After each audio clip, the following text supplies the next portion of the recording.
ายดีปลาลุงเมื่อสุขุสุคนเนาะบ่ว่าอยู่ไทยอยู่ลาวอยู่ต่างประเทศต่างแดนพี่น้องเอ้ยวันนี้ก็มาพบมาพอกับบ้าใหม่คือเก่าพี่น้องเนาะนี่ก็กำลังสิลงเอาป่าพี่น้องเอ้ยกลับมาเบิ่งกันเนาะพี่น้องว่าสิได้บ่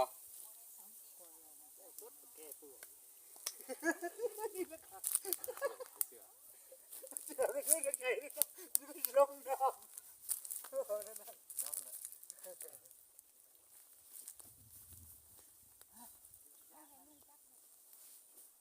ำใส่สูบได้ไหมเอาบ่ได้ซื้อสูบจ้ะยังแห่เขาได้ให้แห่จะอีกลุงละวันพุ่นแหละบ่เคยลงอยู่นี่แห่เย็นบ่โอ้ยหนาวไปหน่อย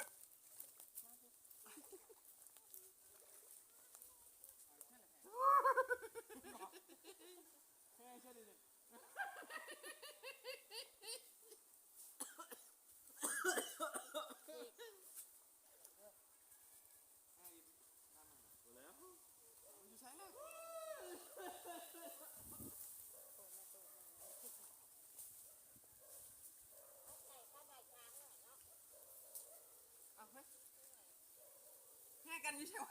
ป้าไปเลยป้าควังมาลงมากกับควังเลย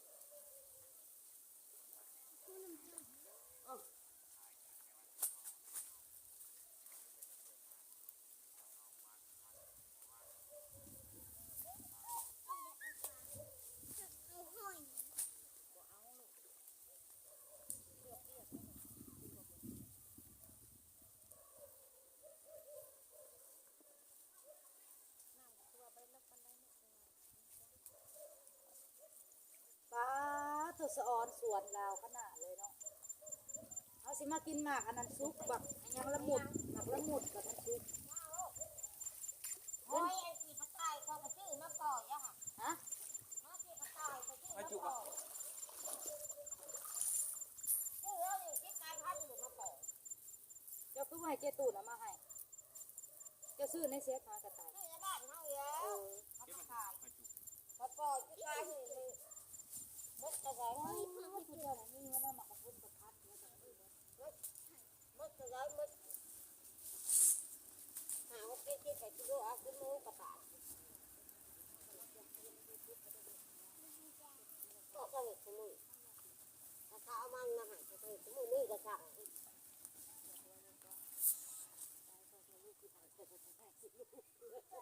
เขาให้เขาพูดว่าหลัก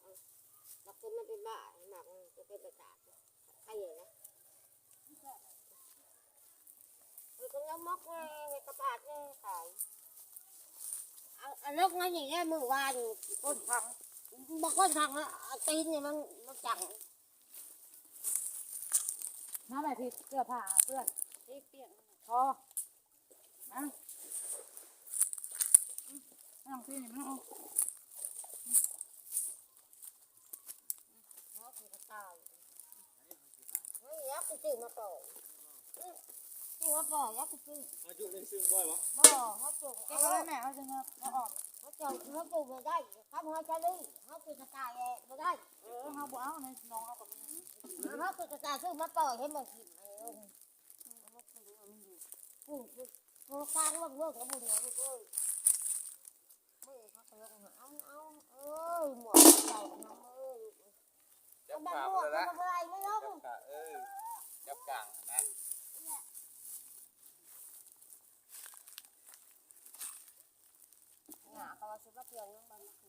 กินยังลูกกินมันมาเลยกินมันตุ่มทำไมกินมันตุ่มข้าวปาดติแม่ตูเฮ็ดข้าวปาดมาลูก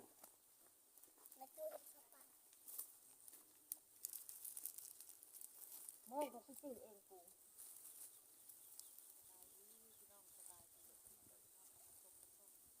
ร้องอะไรโม่ของนู่นไหลก่อน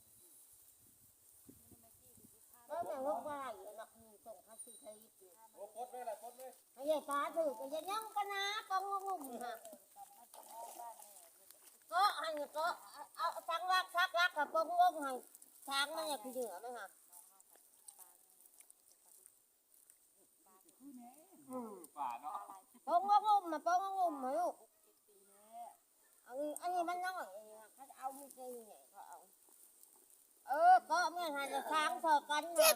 มันจะถึง โดปลาใหญ่บ่ลูก ทีมงานมาแบบมันทีมงานกด ปลาใหญ่มัน มาหมดทีมงานเลยพี่น้อง มา เลย ก วัน ด นี้ ทีมงานเลยมัน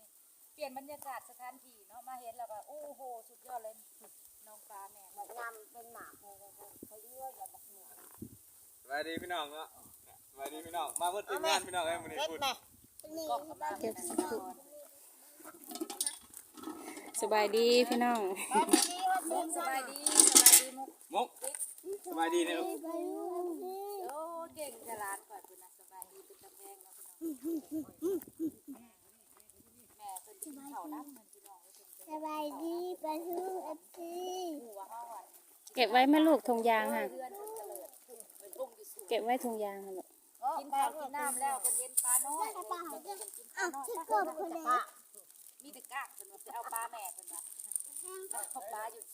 น้องแม่มากินเสียงหอบกันมาเนี่ย จังมาแล้ว หอบกันมา จังมาควงแฮ่ยังไงยังไงบักแล้วก็ยังบอกป้าเอาเล่นนะฮะม่วงไปจางมองฮะโอ้ยทำดีโอ้ยแบบนี้ตาเอาตีแล้ว16 ปีบอกกับเบิ้ล เก็บเอาแม่ลูกถุงยางมันตีนเจค่ะ ตอนซ่อนส่วนแล้วเนาะพี่น้องส่วนแล้วงาม น้าหมักม่วงไปเงินไม่ว่านี่แม่นี่ วางไว้ลูก ลากไม่มีครบทุกชนิดเลยส่วนอื่น เล่นหมักมังกรเตะผูกเงินมังกร เราจะซื้อคอเนี่ยคนที่ปลูกมังกร เอาอะเขามาเอาเลยอย่าเอาเลยนี่หรอกนี่ไอ้ใครขี่หัวขี่เงยยกตัวบ่บัดมันก็จะทิ้งมันมันก็จะเก็บตัวเดียวเก็บหอยกะลี่เด้อจะเก็บจะหอยตั้งกระต่ายเลยเด้อทำหอยนักกินกันเด้อ ลูกกินอย่างลูก ส่วนคนปลูกมีมัดทุกอย่างเลยปลูกม่วงหมากมีจักพิซันสลัด เขาบอกปลูกหนึ่งอ่ะปะ ปะไว้ให้ลูก เอ๋เนาะพี่น้องนี่แหละพี่น้องเอ้ยกะน้องแม่ตู้เพิ่นพี่น้องเอ้ยนี่แม่ตู้นี่แหละเนาะพี่น้องแม่ฮักแม่แพงเพิ่นเนาะพี่น้อง สบายดี โดย น้องนี่แหละให้ลูกให้เต้าลงกินปีหน้าจะหาเงินนาคำได้หลายๆแล้วมาปล่อยพูดปลาอยู่บุนี่ปลา ไอ้ตู้ยังก็เจ้านะซื้อจ้ะ พี่ดา ไอ้ตู้สีดาเอาซื้อมาพลัง เนาะ สีดา เขา เอา เอิ้ มาน น้อย เจ้าน้ำมักสีดากินนก อันนั้นแหละพี่น้อง เอาน้ำมักสีดาใหญ่ เป็นมาพลังซะ โอเคเนาะพี่น้องก็เอาปลากันแล้ว มาปากมาว่าเขาคือคนเดียวเนาะ ปากว่าพอดู กบกระลายแต่ บ่นัวหัวมวนพี่น้องเอ้ยเนาะ มันมีในนาตาปากอันนี้อ้าวกบบางอันนั้นแทงเอา พระเจ้าก็กินคือกันพี่น้องบ่แม่นบ่กินกบแล้วกินคือกัน แต่แบบ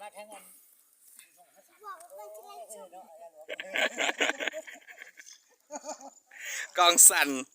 มือสั่นพี่น้องบ่แม่นกองสั่น สัตว์หนาว ก็ลงน้องนี่แหละนี่กะ อย่างกระลายมาอย่าง ตอนนี้แฮก็ยังอยู่ในน้ำอยู่พี่น้องเอ้ยแต่ละคนขึ้นมาถึงบกนั่นแหละแต่แฮอยู่ในน้ำพี่น้องเอ้ยแกสิลงอีกรอบหนึงนะลงอีกรอบหนึงแล้วก็โอเคแล้วเนาะพี่น้องนี่ก็ทำแล้วหนาวแล้วพี่น้องเอ้ยเจ้าเองก็จนขาไตสั่นแล้วพี่น้องเอ้ยเนาะจับกล้องจนสั่นดิกๆแล้วพี่น้องเอ้ยสิเผาปลากินเนี่ยพี่น้องเอ้ยพิงไฟพอได้อุ่นเนาะพี่น้อง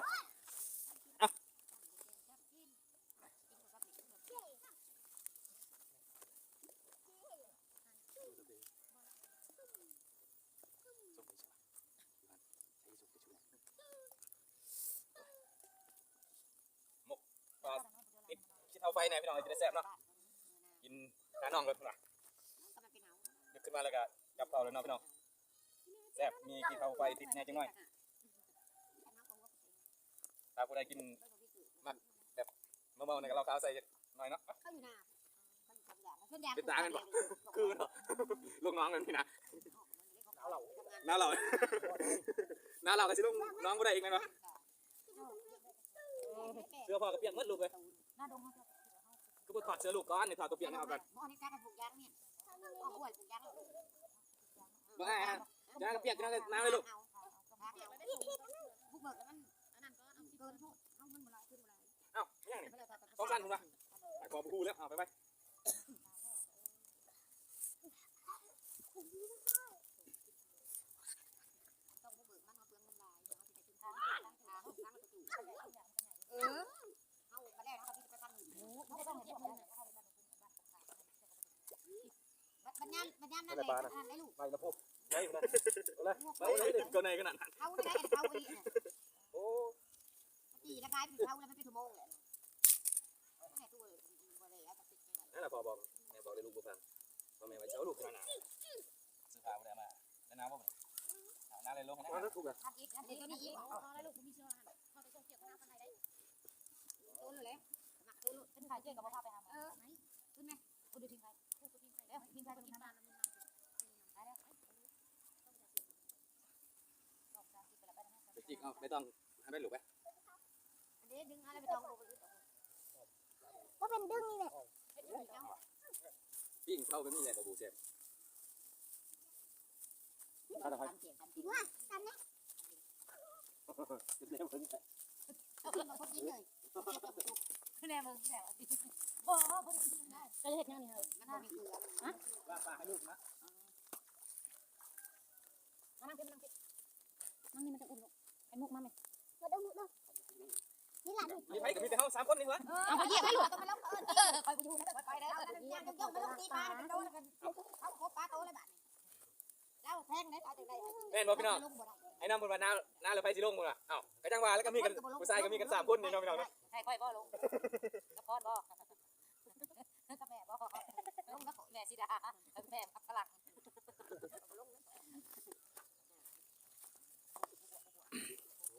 แซ่บปะ ปลาใหญ่ปลา แซ่บปะ แซ่บมาลง โอเคพี่น้องเอ้ยก็สิลงน้องต่อแล้ววันนี้น้องพี่น้องโอเคเลยนะพี่น้องนี่ก็ขึ้นมาจากน้ำเลยพี่น้องเอ้ยครับพุ่นกำลังทยอยกันเมื่อพี่น้องเอ้ยเนาะไปเบิ่งป่าก็เบิ่งกันอยู่เพื่อนพุ่นแล้วพี่น้องเอ้ยพอดีเจ้าแบกไปก่อนแล้ว ไอ้น้ำแบกไปก่อนแล้วพี่น้องเอ้ยเนาะโอเคพี่น้อง ได้ปลาเนาะพี่น้องเครื่องผูนะปลานิลปลาคอปลาป่าพร้อม น้ำเนี่ยก่อนเชิงหน่อยมองไปหันละไอ้พวกกินตลอดช่วงนี้เลย ไอ้ใหม่เพิ่นก็ขึ้นปิงไฟแล้วเนาะพี่น้องคนหนาว ได้ประมาณนี้ ไข่มุกกระเพาะไข่มุกลงไปริมน้ำเนาะพี่น้องเนาะลงในกระห้าพื้นคนนะปิง ตรงนี้ค่ะเอามองมาที่นี่เอามองตุ่มกับไปตุ่ม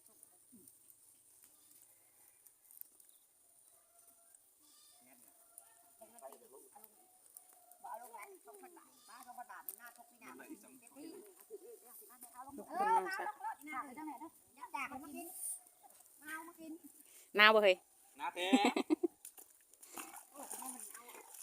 น้าอีลีพี่น้องเอ้ย ท่านครูปีหัน ใช่เลย ค่อย ครับมันเติบด้วยเนาะ เอาลงได้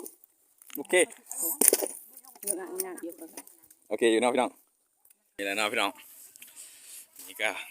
ย่อยเมื่อกันแล้วพี่น้องเอ้ยนี่ก็มังกรแล้วพี่น้องเป็นมากอยู่ไว้แม่มากมังกรแม่ฮะเป็นมากอยู่มากมังกรเนี่ยเป็นอยู่พี่น้องไอ้แล้วอะหอนยางมันเป็นแล้วก็เป็นดีพี่น้องเลยต้นไม้กันเนาะพี่น้องหมอกมดหนาวพี่น้องเอ้ยพระเจ้าไอ้สั่นๆนี่เลยพี่น้องจับกองกับสั่นแดกๆนี่พี่น้องเอ้ยเนาะนี่ก็ต้นชมพู่แล้วพี่น้องกำลังเป็นดอกนะพี่น้องชมพู่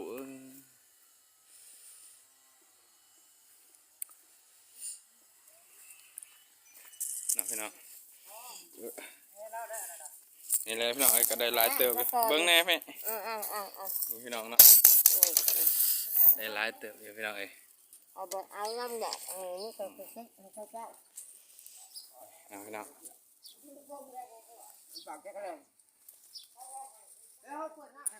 หนาวพี่น้อง นี่ยังอยู่ในสุดเปียกอยู่เลยพี่น้องเอ้ยพูดอะไรเนาะทีมงานก็ได้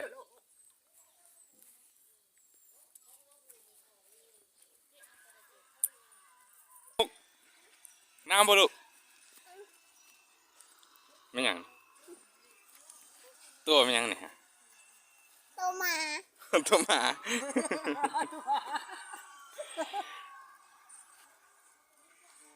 แบบนี้เนาะสบายสบายมีผักกินด้วย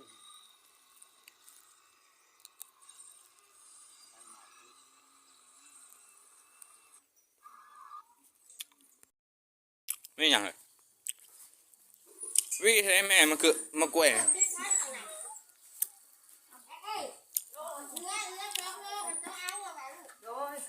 เดือดเอาเลยเหรอเบิ้งเอาเบิ่งเป็นซื้อมากล้วยพี่น้องสุกเขียวเป็นระยะเนาะพี่น้องซื้อมากล้วยน้ำเป็นตู้มาเอาปลาแล้วล่ะกะซื้อมากล้วยสายเราเนี่ยพี่น้องเราขายมากล้วยเนี่ยเนาะ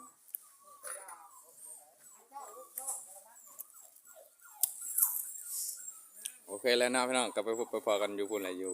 ส่วนอีกทีหนึ่งพี่น้องเอ้ย คือเห็น